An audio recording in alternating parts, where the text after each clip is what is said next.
Hello, my name is David Lonegan and I am the Managing Director at Framework Recruitment. And today I'm speaking to Rebecca Sutherland, who is the owner of Aluminium Fire Systems. Rebecca, would you give a little introduction to yourself and the business? Aluminium Fire Systems was set up about 2 years ago under Fire Windows Direct. We rebranded last year and we provide fire rated window and door solutions to commercial and residential projects. And what are so far on this journey in fenestration, what are sort of some of the key highlights and some of the lessons learned? Got a few of those. There's a few. So obviously we had a standard window business, PWF, which ran, I was introduced to a few years ago. I came in to kind of help steady the ship. I ended up being the MD of that business and ultimately had to close the business down last year and pop it into liquidation, which was not a nice process. Yeah.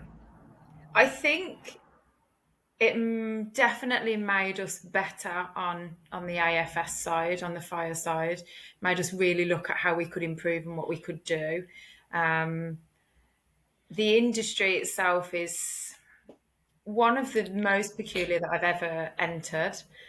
It's quite archaic. People don't seem to like change on the whole, and it's No, very difficult to integrate into actually if you don't come from industry. So I believe in all the businesses I'm in, we bring people in from other industries so we can learn best practice, so we can learn from others, so we can get examples that aren't just focusing on fenestration. We need the fenestration experts in, but we also need external. And absolutely. that was not for some people. They find that very unusual. Well, I know that one of the first reasons, that we started talking was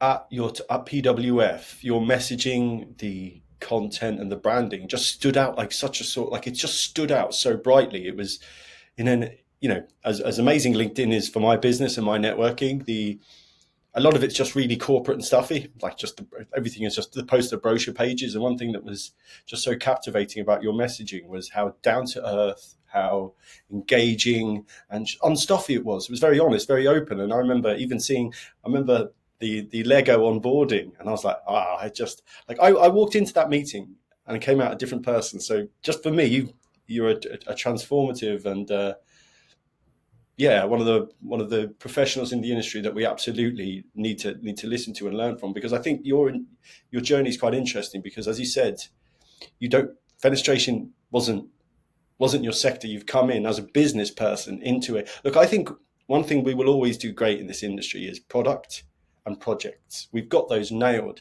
but processes, man, we are so behind. And as you see with the constant race to the bottom, people buying work and just the whole just processes that in other industries would not be fit for purpose, and you'd be laughed out of the room.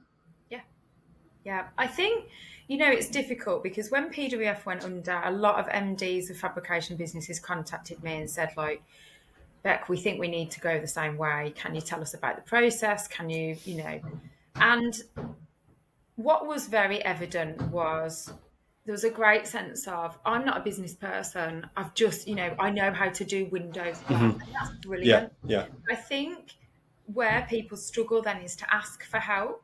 I am not afraid to ask for help. I know that I am not capable by myself of running a business in any industry.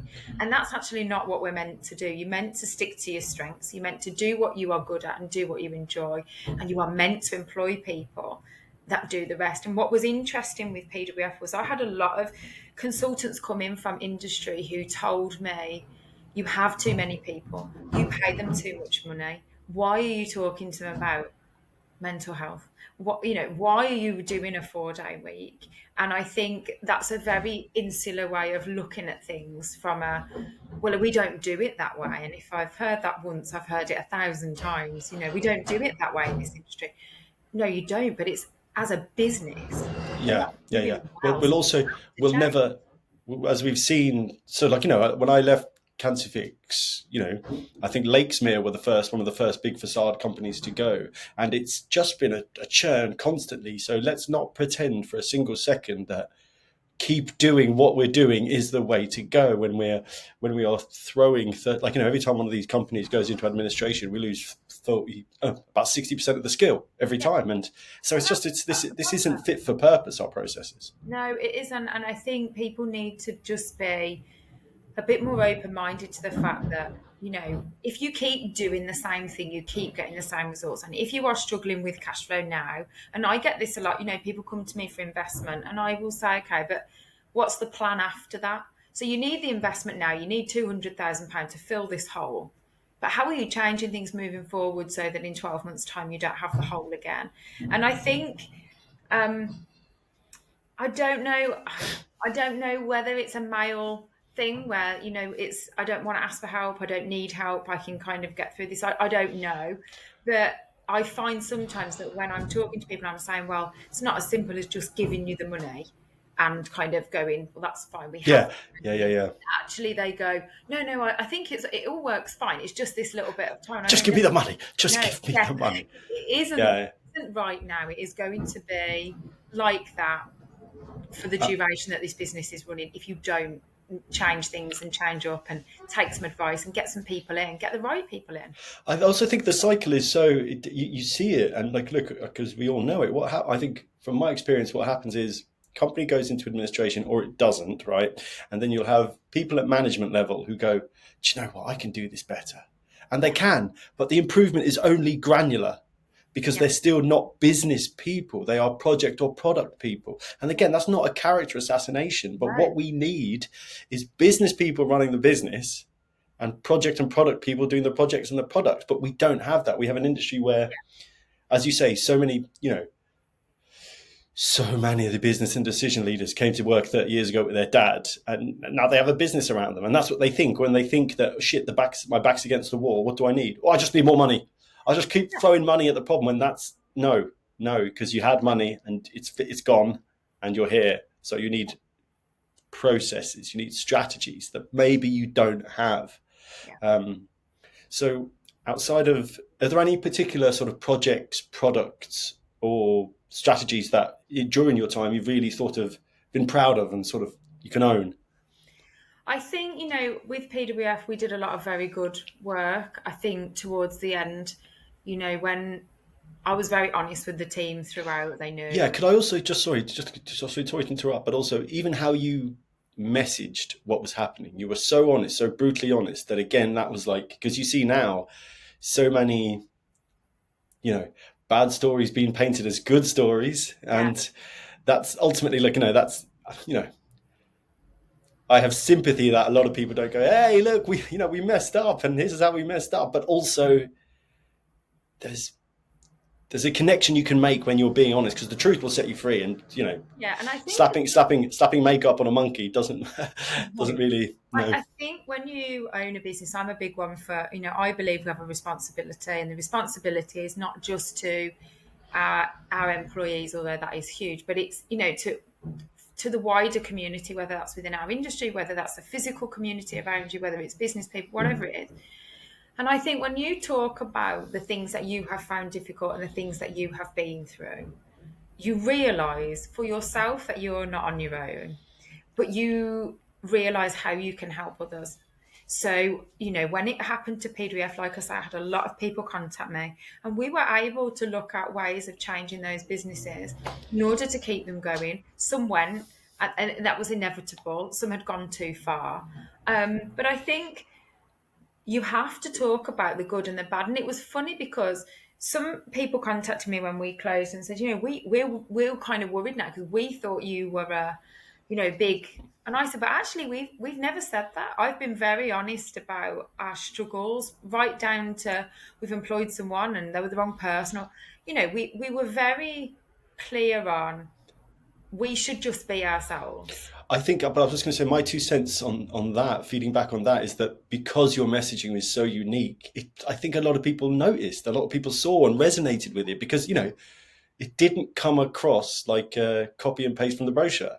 You were just so always like, you know, look what went wrong, look what went right, and this is this. And there was also even just the constant and the very open sort of taking photos of the work, showing the guys in there. Like, you just don't see that. You just like, someone like Structura now, for example, they've started to do that, and that stuff's doing really well. It really resonates. Like, lads installing a wind. That's what we're here to see. We don't.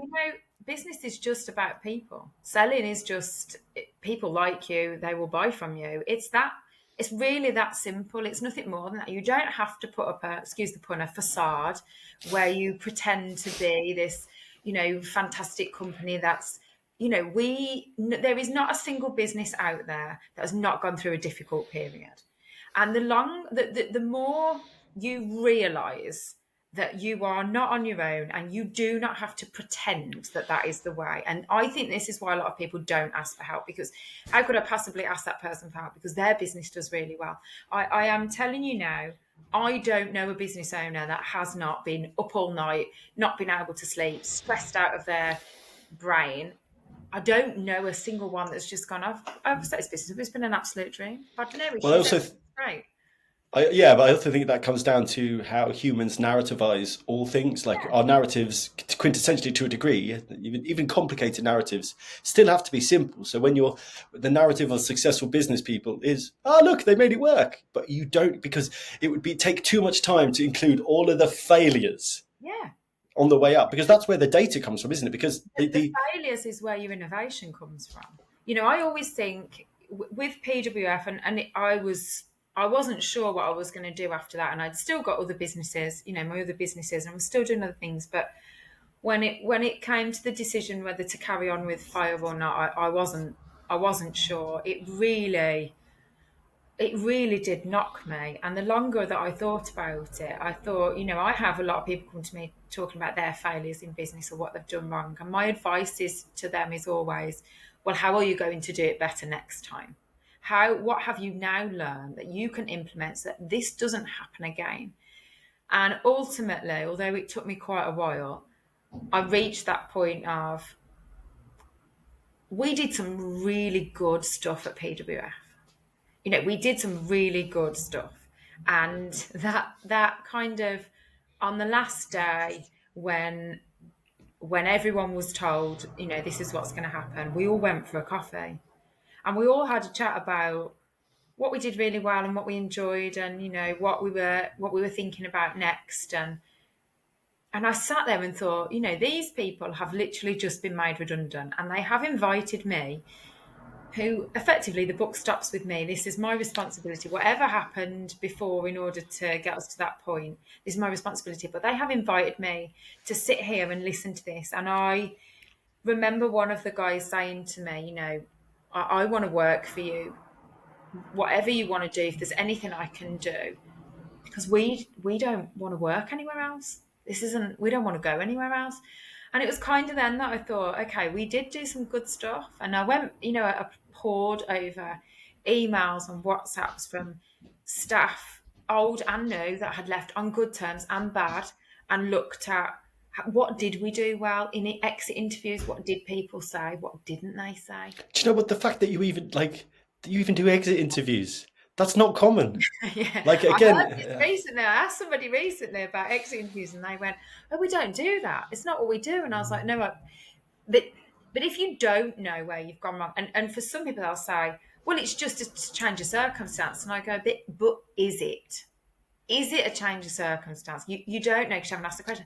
And don't get me wrong, in exit interviews, people may not want to do them, or they may just be very nice about it all because they don't want to have an uncomfortable conversation.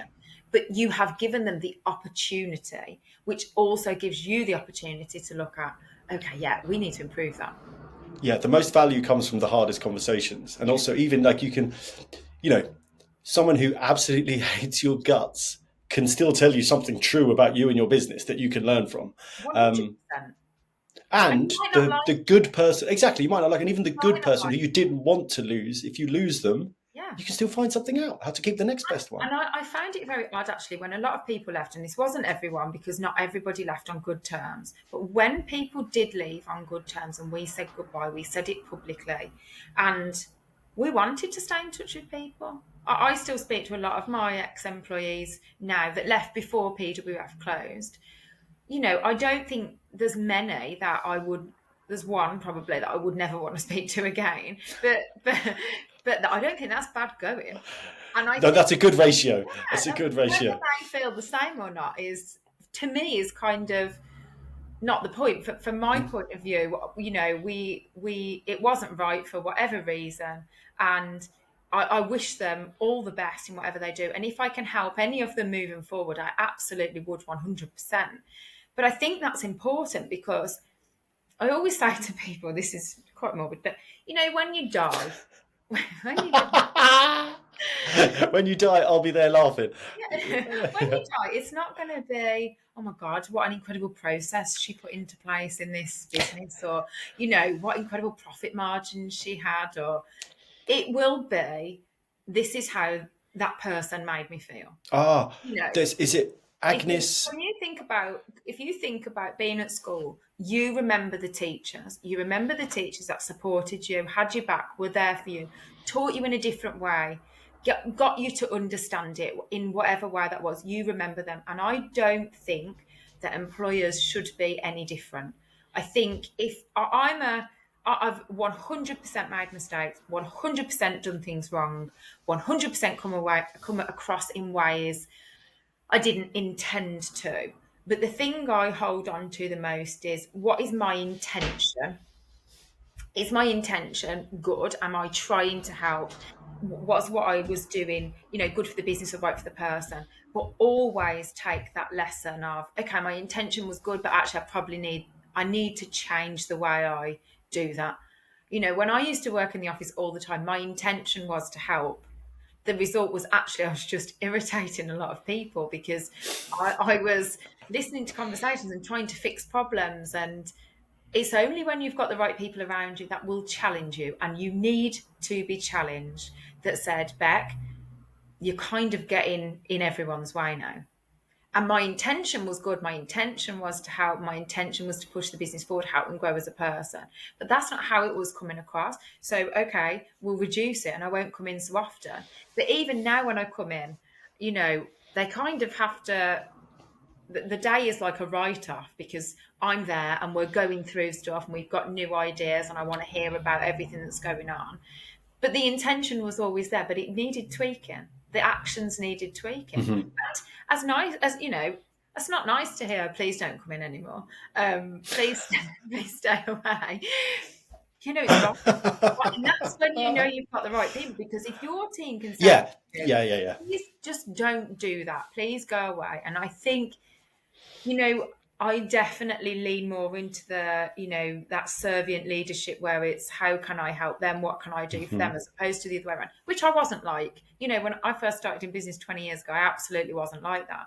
But it is those little steps, those little bits, the people coming in, good or bad, where you can go, okay, yeah, I need to do this differently. We need to change. But you've always been, even in the time I've known you, you've always been someone who is listening to other people. You're always taking advice as well. You're not just giving, that's one thing that's kind of been really clear, that you do lean into expertise where where your shortfalls are. You know that you can't do it all, but ultimately there's still, I think one thing I find really, and again, I walked into that meeting with you, one person came out a different person. I took something from it. You armed me in a way that I hadn't been before. But also you have an energy, tenacity, and a bollocks to you. I'm going to do this and I'm going to make it work. I think ultimately you do need that because, business is risky. Business it's kind of a stupid thing to do. Take all those risks, but that's where the biggest rewards are. And this industry in particular, it is definitely like that. I mean, when I was talking to one of my finance advisors, he said, "You're not gonna carry on, are you?"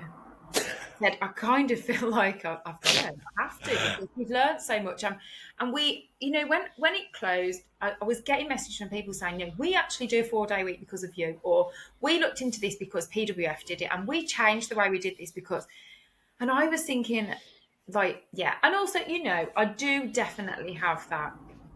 Screw you, I'm going to do it. And if you tell me you can't do that, I'll be damned if I prove you right. But I think in this industry in particular, there is a male chauvinistic. 100%. It's construction. Yeah, and I I find it really peculiar because I've never been one for, female networking groups or female groups that do this. But recently that's kind of changed. And I wasn't like it before because from my point of view, I can't help that I'm female. It's how I was born. I'm quite happy being female. I've got no desire to change that. So you're kind of going to have to just deal with it. There's nothing I can do about it. And I don't really understand how me in business is different to you in business. I don't see the sex as an issue. I think there's just a glass people have such a snobbery about their niche in the industry, their products, their approaches. There's like this, as again, the product and the project always move forward. And that's the only thing that moves forward where we are. But look, the rubber's hit the road. 200 companies lost in the last 18 months. Yeah. Guess what? We need to do things better. Yeah. And I think, to not look at that data and think, to look at that data and think, no, we don't need to change, is really very short-sighted. And I would ask when people think like that, please just take a look at your employees and think about how many, if your business goes under, the impact of that on those people. How many rents can't be paid? How many mortgages can't be paid? How many children are potentially affected? How many, tables are affected by that food not being able to be put on the table because of that? And I don't think that is taken into consideration. I think it's kind of separated and people don't look at the two things together. When you look at some of the data that comes out about, SafeStyle owed £30 million. I think, what the fuck are we doing when you allow that to happen? Like that's a process that's okay? No, it's cannibalistic and idiotic. It's like we saw the branch we're sitting on. Yeah. So it's unusual to me. I was looking at the statistics yesterday actually for a piece I'm working on, and the numbers were high. And when we got PWF, I was ploughing a lot of money into that person, so I lost out financially massively. But I was willing to do it to try and find ways to get around it. Not everybody is able to do that, and I don't know that I would recommend it moving forward. I think I would have advised somebody to do it in a different way. But for me, I was really in it and I needed to try and work out whether this could move forward or not. But I think when you look at those figures, I feel like if you're looking at those figures, those statistics, that data, and you're not thinking, I can't sign up to 9. I've still got to sign up to 90-day terms. I still have to sign up to 45-day terms. You are putting your neck on the line. Massively. Don't do it. Not just yours, but everybody else that works for you. And I get that it is really difficult to stand up to that because somebody somewhere will agree. And they will get that work. But, one person's not going to change it, but a lot of people together can change it. And I think it comes down to a kind of self-belief or a confidence where, if you want it to border on arrogance, then do that. That's fine. Whatever you need to kind of get there. But when the team will talk to me sometimes about things that they have been asked or the way that they have been spoken to, I am a 100% absolutely not. I don't care how much money they're bringing to the door. Yes, this means our business is going to go slower. Okay, we're not going to hit target. But our job is not to just take the money and do the job. AFS is to look at how we can change. How do we improve? How do we make the businesses around us better? How do we make the competition better? I like the competition. I get a lot of stick from people who say, why have you always talked to other people that are doing the same thing as you? And I'm like, because we can help each other out. There's enough work for everyone. Odd. Yeah, there's a lot of work for everyone. It's very odd to me that we would not consult with our competition.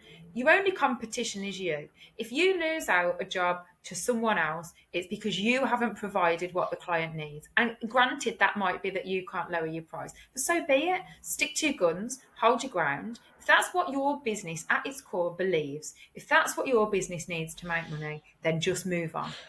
But and I'd argue that is you. You are your only competition. And I'd argue that companies and businesses that are willing, that they want to position themselves as a price solution, that's a bad game to get into, because again, exactly, because if you position yourself on value, so your price is high, or not even high, just what you feel the value you bring, but you can always improve the value, and that doesn't affect your margin, but you can always get better, like you do. You're constantly reviewing those processes. Yeah, I mean, I think as well, the values part's really important. I bang on about this quite a lot, but if everyone in your business has the same values that you do, and that's what the business portrays, decisions become significantly easier. You know, we're being transparent, or we have integrity, is what we are doing. And I ask to question that all the time. Is what you are doing, being transparent? Is what you are doing, are you doing it with integrity? And I think, in my opinion, and in businesses I've been involved in, the values create the value. And we see that more and more now, where people contact us and they say, we really like what you're about. We really like your values. We really like what you're talking about. We really like the way you come across. We'd like to do business with you. But like we said at the start, I think the reason to do that is because your messaging is so unique. And people just go, like, you're going through the feed, going through, there's something there I can take from it without it just being, check our new slide here with better slim profiles. I didn't even talk about Windows. Exactly. When I reviewed all of when it closed and I reviewed all of my posts and I was going back, I thought, actually, I didn't even talk about Windows. I talked about, it was about business, and that resonates with people. You just got to find some common ground. And like I say, people buy from people. If you come across as stuffy, or, you're a bit pushy or whatever, then they're not going to buy from you. And ultimately, I don't want a pushy salesman on my phone. So I don't want to employ a pushy salesperson either. And I can take this from experience. Like, one thing I've learned, if I was giving anyone business advice, I'd say, don't start a recruitment company, because the view of it is so dim and so low that you're not really given an opportunity. And so I had to do the, as you say, you just have to provide, you have to give, you have to build goodwill. You can't be pushy. And it was going back to what you said earlier. It was Maya. I just remember now. It was Maya Angelou who said, "People won't remember what you said, what you did. They remember how you make them feel." And again, I think that's a large part to our USP, in that we have to make people feel good about the relationship they have with our brand in order for them to come back to it, because that's the bit I think that is really lost, and why the review of recruitment is so dim, that just no one sees a value in it. And even like, clients are crap, candidates are crap, and the recruit, like everyone, the whole sandwich is crap. But look, move on. What are you've got someone comes to you, they're just getting into the sector. What are some sort of skills and strategies you'd say they have to inherit in order to succeed in this absolutely chaotic landscape? I think they have to keep an open mind, and I think they need to be very mindful of who they are working for and surrounding themselves with, because that's one of the most important things. If you go into a company that will not accept change, does not want to be different, you have to accept that, okay, this is where I'm going to be, and I'm not going to move forward, and this is, there's no progression here. Training, as you know, is very difficult in this industry. So I would say what they need to do is look at who they're working with. Do your values align with them? Is this what you want from your career? Because when I came into it and I asked people, how did you get into Windows? It was, some guy down the road said there was a job in his factory, or my dad worked in Windows. And I was like, oh, okay, this is very unusual. And where did you do your training? On the shop floor. Okay, so you're only as good then as the person that trained you. Where's the standard? Oh, no, we don't have that. And it was very, very odd. So I think the most important thing would be to be responsible for your own education, learn as much as you possibly can.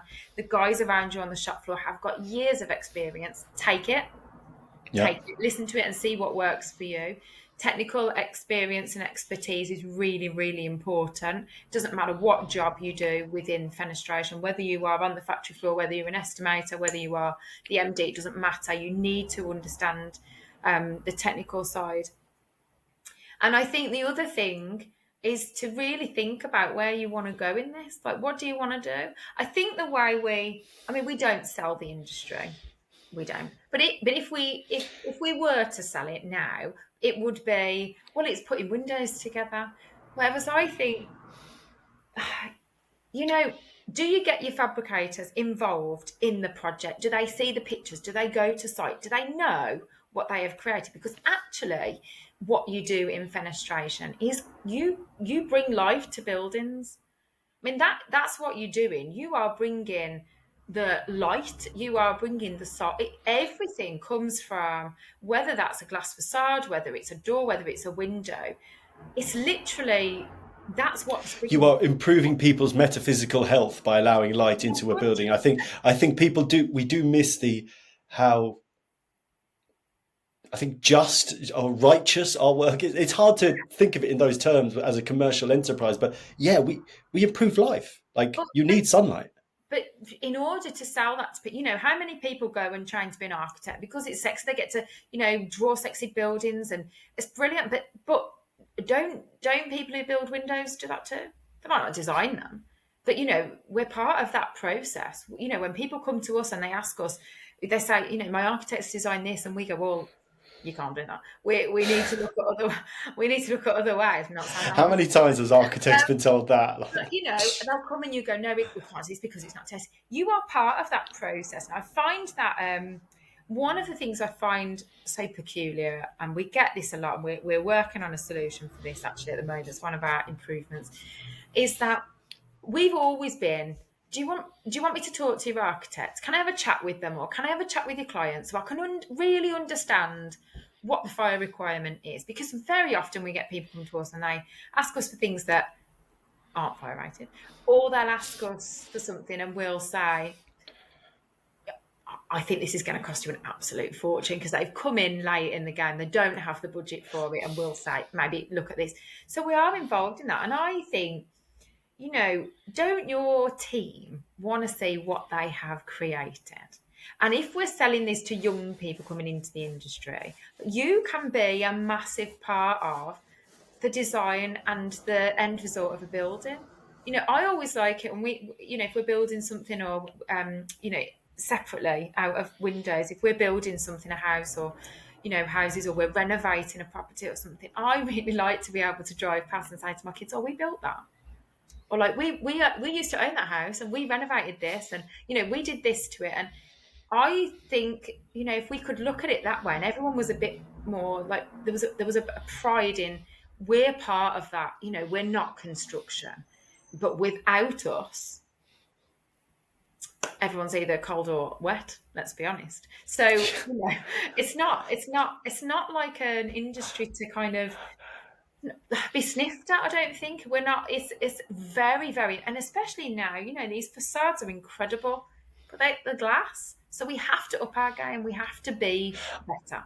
My hope is that, when you think of the context of where we are as an industry, sort of post Grenfell, with the Joint Competency Initiative, with the 200 companies going bust, the conversation online and on places like LinkedIn around how Tier 1 treat the supply chain, around quality and competency for individuals. My hope is that we are like, we've looked over the brink and thought, wow, if we keep going this way, we're falling down that hole. And actually, my view of humanity is always like, human progress is a constant, but it's fractal. As it goes up, there's dips, there's pocks. I'm an optimist generally, and I do hope that my hope is that these conversations, the fact that we think like this, means that as an industry, we are at a point where people are feeling the need. So even with the work with building our skills, right? We talk to so many people across the sector, and everyone's like, yeah, let's do this. Of course, this is what we need to do.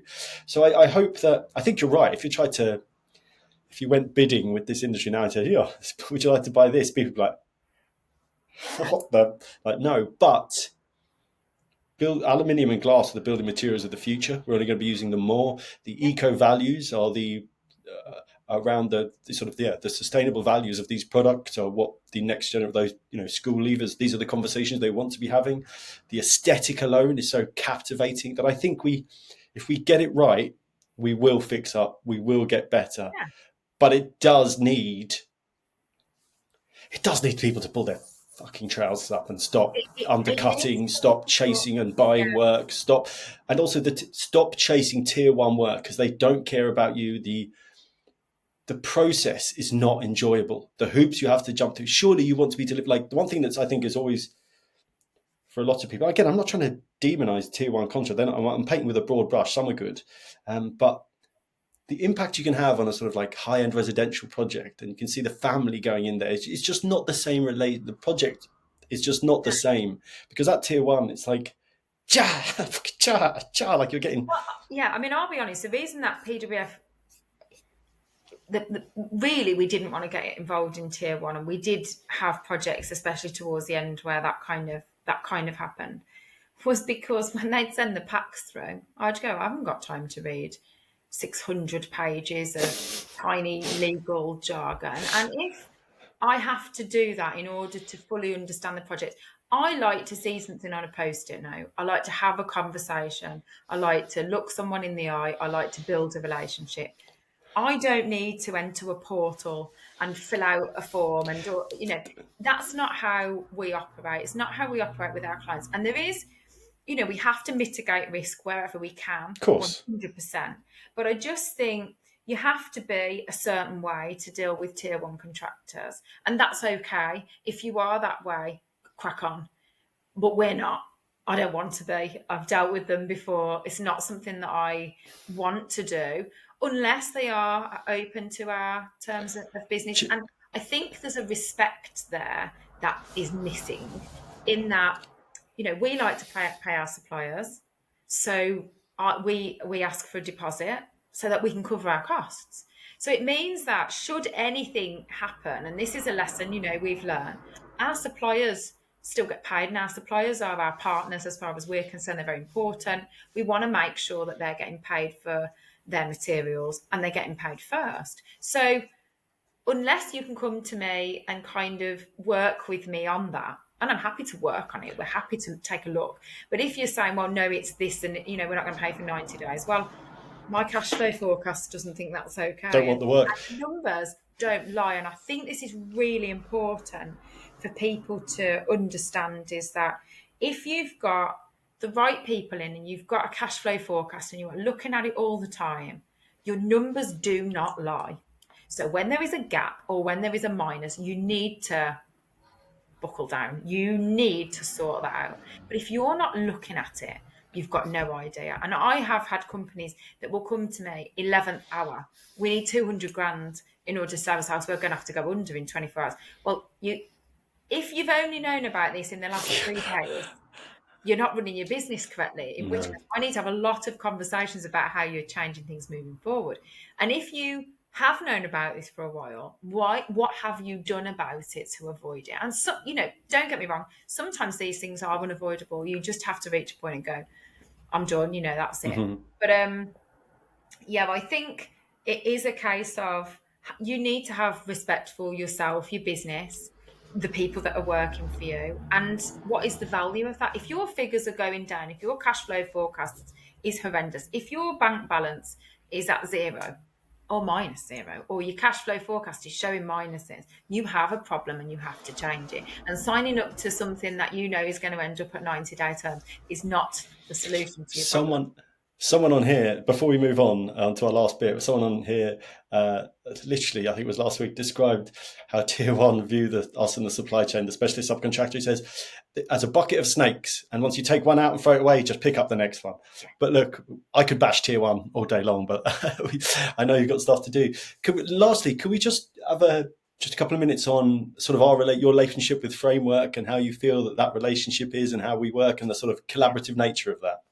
I think for me, I'm an ex-recruiter, so I know what it's like. I know what it feels like to have the phone slammed down on you 40 times a day. But I think the thing for us is, we've always wanted to partner and collaborate.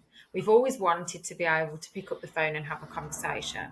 And I think one of the biggest things, and somebody emailed me actually Monday and told in the email, said, you just come across as people that care. I think we all have a responsibility to pull other people with us. When we're doing well, we should be pulling other people with us. We should be pulling them up. And I think there's a lot of, think a lot in the UK in particular, when people do well, it's a how dare they, who do they think they are kind of mentality. And it's ridiculous It because really is. it's worked hard. Now, I think if you can help those people, so for us, it's about partnerships, about collaboration. I think when we first started talking, I mean, I don't think we gave a role for quite some time. And I think recruitment's difficult to get across the value. You know, it's always, everything is cost versus value. So when you speak to people, they go, well, we can't afford to pay you that. Okay. And that Especially might at my charges. that might be the case. They can't afford to pay you. But you need to be telling people what value you bring into the table. So I think, yeah, it was a long time. But what I liked was that we could just pick up the phone and get your advice. That we could just say, you know, we're looking at this role and we don't know if we're going to put it with you because we might just recruit it ourselves. Mm. But what do you think the benchmark is? Where do you think the salary lies? You know, what do you think? And that was great. And then, of course, you came in and did Lego. And I know people, it was so good.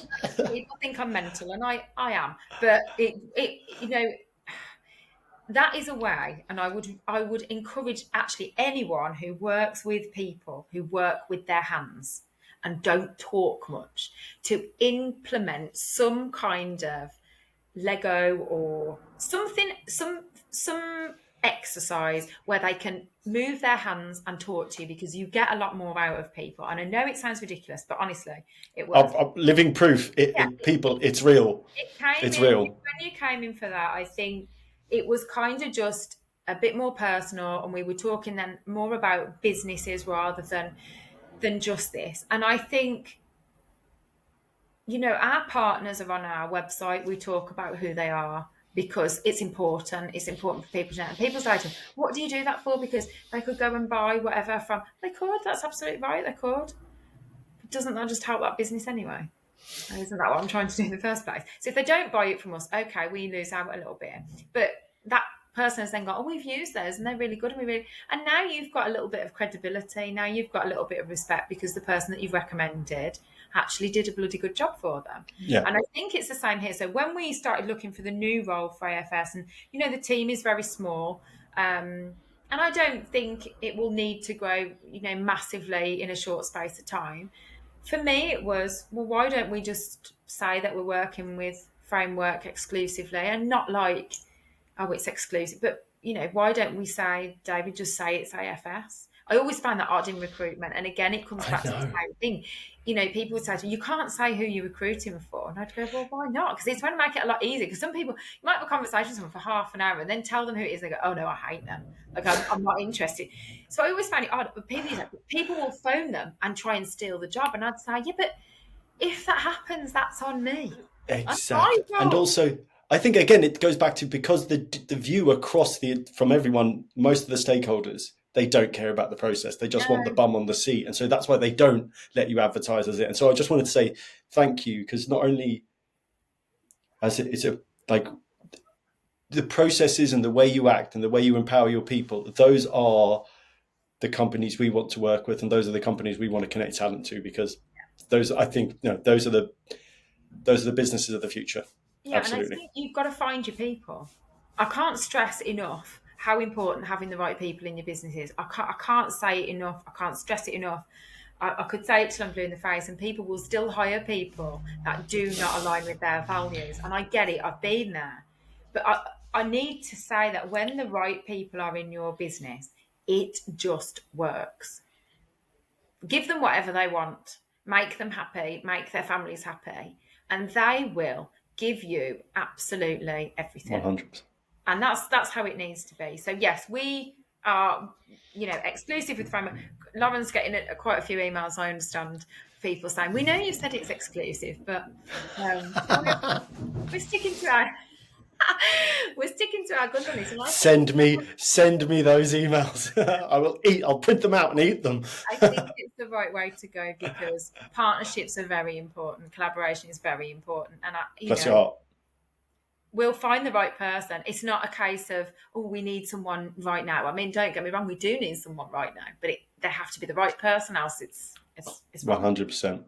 Rebecca, thank you so much. Thank you so much. Thank you for joining us, and just thank you for working. Thank you for changing me. Thank you for changing my business. And I look forward to all the great things we can still do. Yes. Thank you very much. Bon voyage. Bye.